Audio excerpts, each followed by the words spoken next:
morning. It is good to see you guys today on a Thursday.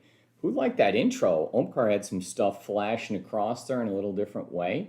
I caught that for the first time this morning, and that was a little interesting. So thanks to Omkar for consistently improving our daily broadcast with this and that on Acquisto Real Estate TV. Much appreciated, my man. Thank you. So let's go ahead and let you guys know that this is episode 600 and how many? 33, 633. And we have 3 topics for you. And the first one we're going to cover is lumber prices. Back to reality, folks. I think we're there. So that's awesome. We'll cover that as our first topic. Topic number 2 is going to be a morning in the life of a real estate broker. That's me. That's what I do. So I'm going to let you know what I do in the morning. Somebody said they wanted to know. I'm like, okay, I'll cover it. So that's what we're going to cover there. Just the morning, not the whole day, right? Like, so there's a lot of stuff that goes on, and I'm just trying to pack it into a couple of minutes. So we're going to cover the morning for you. Look forward to the afternoon in a future session. I'm sure you guys are like, wow, that's so tantalizing, Mike. But we'll cover that one for you. Topic number 3 is we're going to cover early summer buyers. How are they becoming late summer buyers?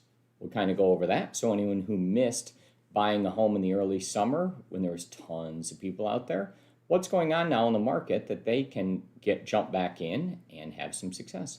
We do have a real estate word of the day today, and that is 401k/403b. All right, we'll get that too. And that brings us to roll call. So thank you guys for jumping in here this morning. I appreciate that. Go ahead and chat in that you are present and you're here. That's called roll call, right? So we'll take care of that. And if there's anybody new, thank you for joining us. If you would chat your full name in, give us your social and your bank information. We really appreciate that. I have a Nigerian prince that I'm trying to send some money to, so it'd be great if you wanted to chat in your bank information. I could give it to him. He plans on sending me a ton of money back, but for some reason I need to give him a deposit. I'm not really sure. We'll figure this out together. So just banking information. Let's see what we can do. Obviously, that's a joke. Okay. All right, ladies and gentlemen, I think we are good. Let's do it.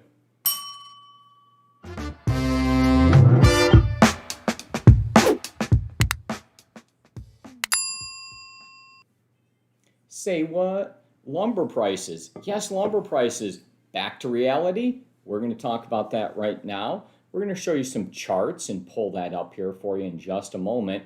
But isn't it amazing how busy things got with lumber and how they just like spiked up and everyone's like, oh no. And now we're kind of back to reality. So thank you for joining us. My name's Mike Acquisto. I'm a real estate broker. We do this each morning with TNT. We go over 3 different topics each morning, and we're bringing you just a couple this morning. So let's go ahead and split the screen, and we'll chat in a link to you guys and share that for you. So off we go, splitting the screen. Nice transition, Omkar. I like that. I'm going to grab the mouse and kind of show some stuff. What we're pulling up right now is a 1-year chart that's going on. And with this 1-year chart, what we have is lumber prices hit a high of almost 1,670, right, for lumber prices. That's like really high, guys. So that was way up there. And now we've seen it come back to reality. Previous close as of yesterday was 560. So as we look kind of back out in recent history, that number over the last couple of years is not all that far off what it kind of should be.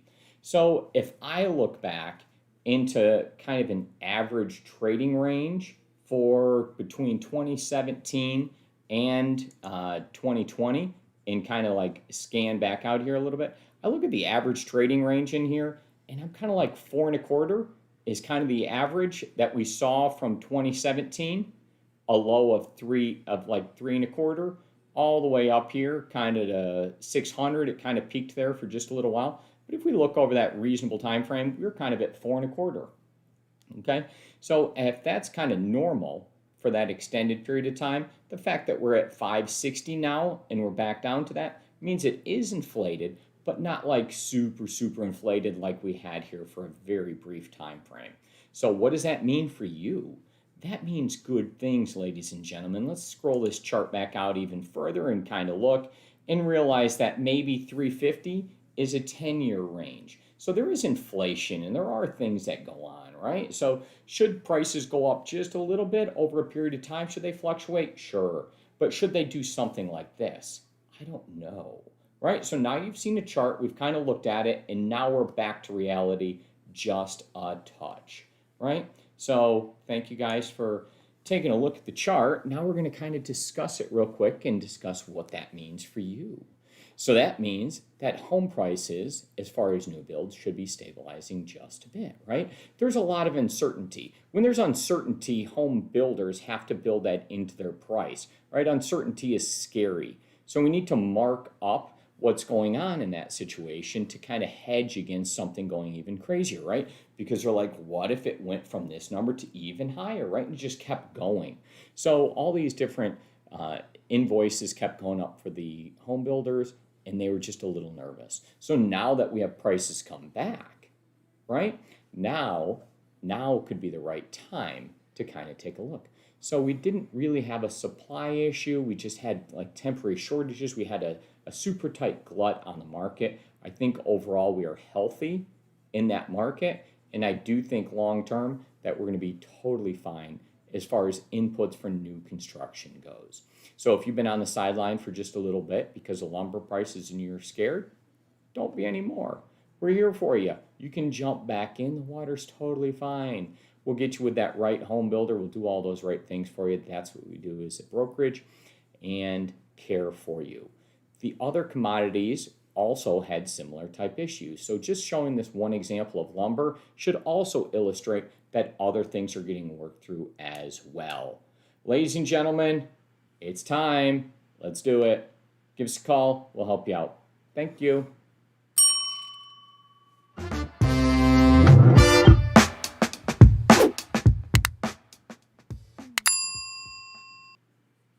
Somebody asked for it, so now we're going to give it to you. A day, or more in fact, a morning in the life of a real estate broker. My name's Mike Acquisto, and we're going to talk real quick about my morning. You're probably sitting there and you're like, dude, the last thing I want to hear about is you. But actually, a lot of the people that watch here are real estate brokers and real estate agents, and most specifically, they want to know, like, hey, what do you do on a regular basis? What's your routine? How do you time block? What are you doing, Mike, on your daily basis? So we're going to quickly cover my morning. So I'll go over exactly what we do each morning and see how that goes for you. So I start by waking up early. I was once influenced by a gentleman named Brandon Hearn and Preferred Mortgage Lender, right? Solid man. And he told me that you can just wake up earlier and get more done in the day. He's like, just sleep less if you want to do more. Wake up earlier, turn your alarm clock earlier. And all of a sudden you'll have that like 5 a.m. discipline. And if you wake up at 5 a.m. and you're not getting enough done, then he said, wake up at 4 a.m. and get up earlier and get even more done.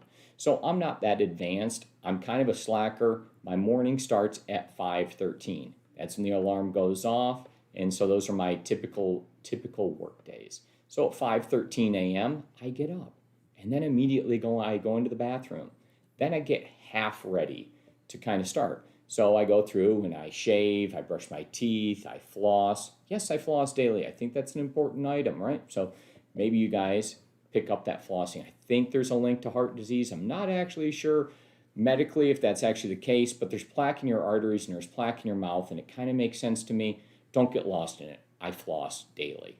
Anyways, then I do this nasal rinse.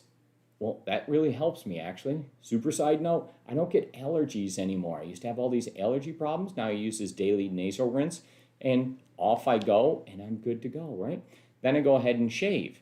And I shave and get this all right to exactly where we want. I kind of put some water on my face, splash it on there, and off I go. So I'm kind of done. I'm half ready, and I'm good to go. So now I can do whatever happens to be next for me. So it really depends what's going on. If I'm going to go for a run in that morning, or if I'm going to work out in our home gym, or if I have some stuff going on, maybe I have something that I neglected the day before. So now I have like optional choices. So at this point, once I'm up and ready, I'll normally go the full Nalgene of water and I'll just chug that bad boy, glug, glug, glug, and it's gone. A whole liter of water, and I can just feel this new energy rush all over my body, and I have water in me now.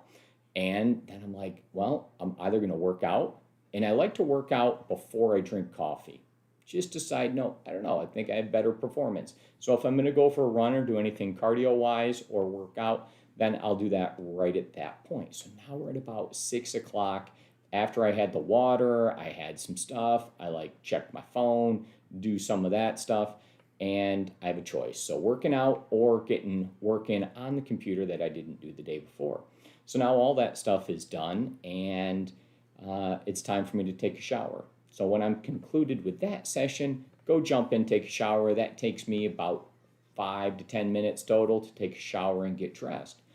Also really works out well because my wife, Shana, normally takes a shower while I'm working out because she works out earlier during my normal computer time or workout time, and so she's also an early riser. So that avoids us both being at the shower at the same time, works out well for us, and then we're good to go. Normally when I'm getting ready in the bathroom, she's around and we talk and we do a couple things. I try not to talk work first thing in the morning. I just try to be happy and praise her for how amazing she is every single morning. So we do stuff like that. Now I've gotten a shower and I have an option for more work. So I go back in and I don't know, it's 20 paces from the shower and the bathroom over to the desk. So I come over to the desk and sit down and I have more computer work that I can do. Not all that happy about it, but it is kind of what we do here in the computer world. So as we do that, I'll get ready for TNT and I'll do some of my last minute prep. Omkar typically calls me at 8:30 to get ready for our daily morning show at 8:45 that starts live. Then as I do that, I sit there and I walk through and I talk with Omkar and I do my personal probably 5 minutes of prep. When I was in the other room with Shana, I probably said like, hey, do you have any topics you want to throw on there for today? She'll have the option to have put them on there before or not. And as we look through it, we'll be like, hey, we're going to talk about this. Is that cool? And this, and is there anything else? And so we'll talk for just a second to get to our 3 topics. Then I go ahead with Omkar. So Omkar goes ahead and tells me what we need to do. He puts the topics in. We discuss it for just a couple of minutes.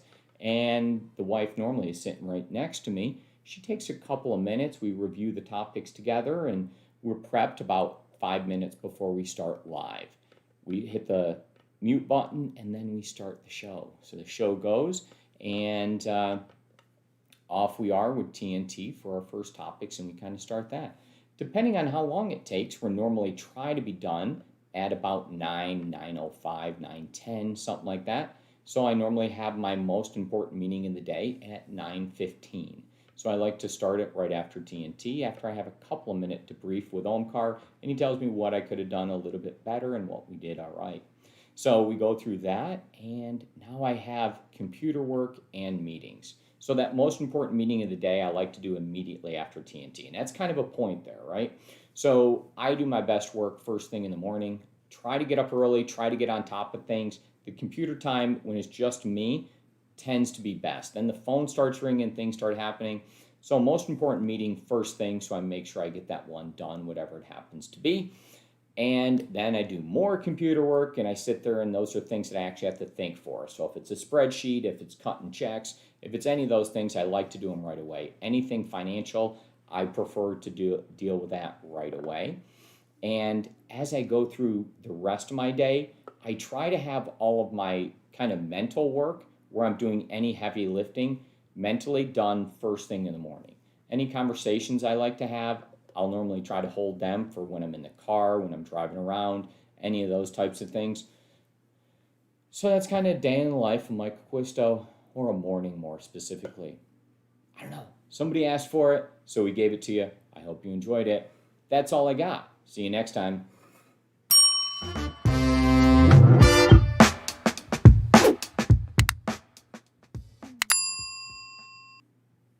Early summer buyers. Those people that couldn't buy, how are they becoming late summer buyers? We're going to discuss that and much, much more.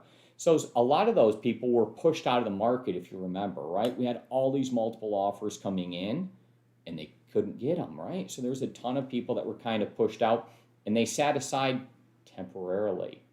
Very, very good point, temporarily. Then, as we started to see some of these things stabilize, I just talked about lumber prices in the last episode, right? So what we want to do is realize that now prices are starting to stabilize just a little bit.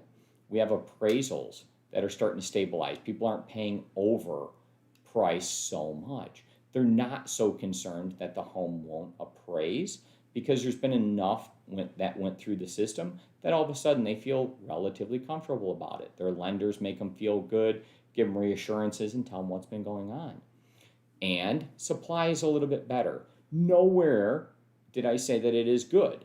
Supply is better than it was previously when there was like virtually no supply. So we currently have some supply. Okay.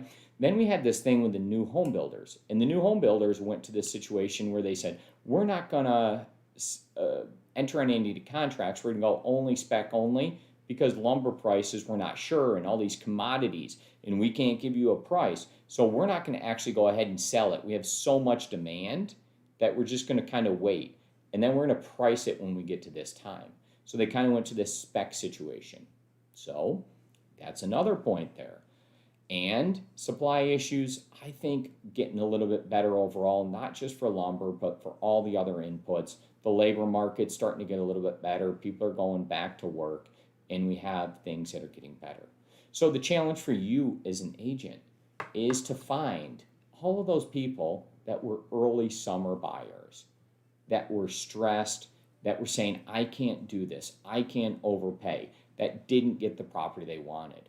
Or maybe they bought the property they didn't want. And all of a sudden they're like, hey, let's get the house I actually want now, right? They were in this situation where they were bidding and it was frantic and they're like, I'll take anything. Might those people want to move? What I'm trying to do is discuss some ways that you can find some late summer buyers, that you can get into homes right away. So think back through. Go back through all those offers that you got in when you had 20 offers, 30 offers, any of those things, right? And see who those people were. Just think back through. If you have a listing that's sitting a little bit, maybe reach out to some of those people that were reaching out to you that are like, my client really wants. And if they haven't gotten that yet, right? You saw all those desperate pleas that people were putting in, and they had all these lender letter or these home buyer letters, and they were trying to do all these things, and they got super creative, and they were trying to like buy you a vacation and whatever it is if you would give them a home. Well, those people right now, ladies and gentlemen, those are people we should go after to have buyers right now. Trying to help fill your pipeline just a little bit more every day for you, and I think we're good. Enjoy your Thursday. Happy hunting.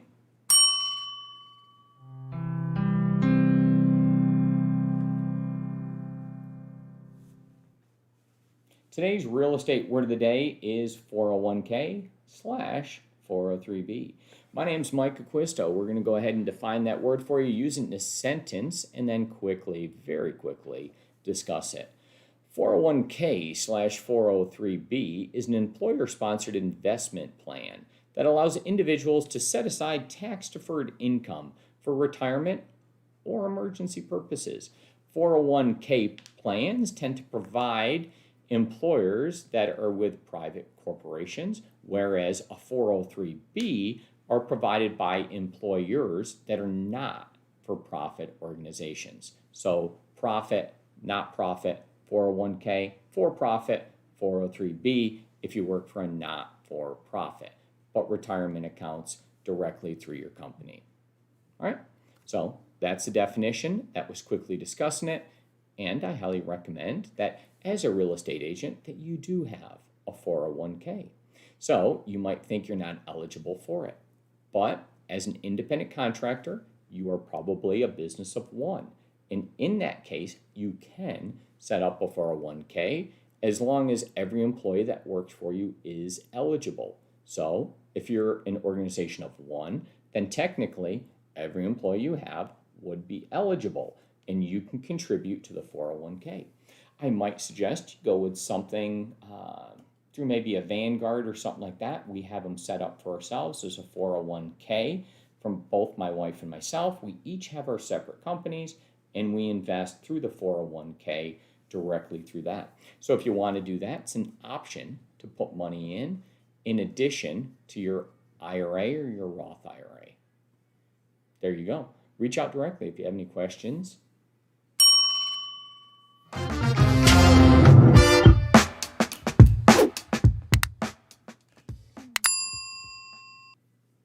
Well, ladies and gentlemen, that's a wrap for us today. We did cover 3 topics that were slightly above average, and as you know, that's all I'm ever aiming for, is just to be a little bit above average. So as long as we hit that bar, we are good. We talked about lumber prices, so now I hope that you're able to get that information and utilize it, right? So what I want you to do is think about all those people that were scared about it, and now maybe you have a discussion. Because sometimes you put things off in your mind and you really don't know what's happening there. And now all of a sudden we just brought that back to the forefront of your mind and you kind of know where it's at. So you can go ahead and look up those charts at any time. Just go to the Google and type in lumber prices and index, and then click on the link that says something with chart, change the time frames around, and off you'll go and you'll be able to see where those are at. Then we did cover a morning in the life of. Can you believe somebody wanted to know about that? Anyways, well, that was covered. And then we did cover early summer buyers becoming late summer buyers. So I hope you were able to find somebody today that you can do some business with. 401k and 403b, that is a real thing. If you guys need any additional assistance on that, after you're getting done looking it up on the internet and checking with probably your CPA, then please consult me if you have any additional questions. But Vanguard is where we do this, and it all works out really well for us. For stock tipping advice, see somebody else. I have enough things to do already as it is. Ladies and gentlemen, thank you very much. I hope you enjoyed today. See you later. Goodbye.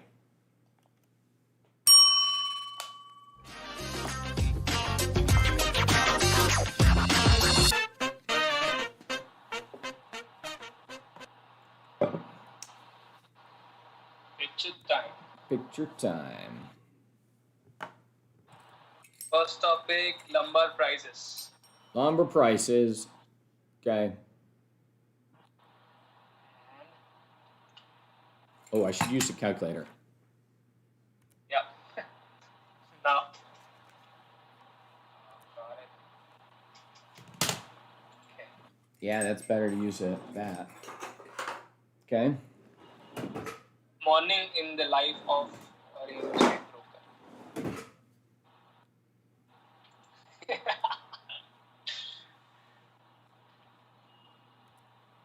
Now,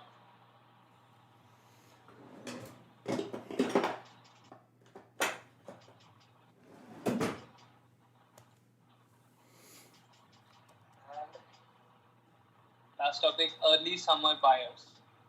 Okay.